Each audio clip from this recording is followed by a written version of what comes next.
Gördüğünüz bu halı tam 10 yıldan beri yaşıyoruz. 15 yıl oldu. 15 10 yıl oldu. yıldan fazla oldu. Gördüğünüz gibi her bir yağmur yağmada bu şekilde bu hale düşüyoruz. Ben bunu kaç sefer gittim onlara izah ettim. Geliyorlar suyu çekiyorlar sorunu kökten çözmüyorlar. Ben bunu yarın dilekçe yazıp Diyarbakır Valiliğine götüreceğim. Gerekirse bakana kadar ben gideceğim. Bu sorunun kökünden çözülmesini istiyorum. Ne çoluğumu çocuğumu dışarı çıkartabiliyorum ne hiçbir şey. Gördüğünüz gibi halı görüyorsunuz. Yetkililere sesleniyorum ben. Sene ismi Saad'na hada, Saad Sabah- ben gitmişim, Gitmişiz. gelmemişler.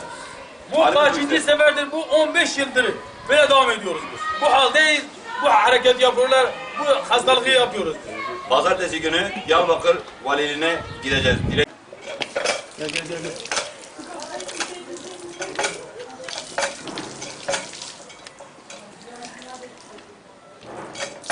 السنة سبيلة شهر حس عديمن أدوان أمهار عبدوتكن يعني بلاد يا بلاد دنيا كده ببحثي خلال ابن دنيزة شهر عديمن مكان هلا ودري خوارن ودبينا نور دنيا كده ببحثي حالي ما بلدي أبا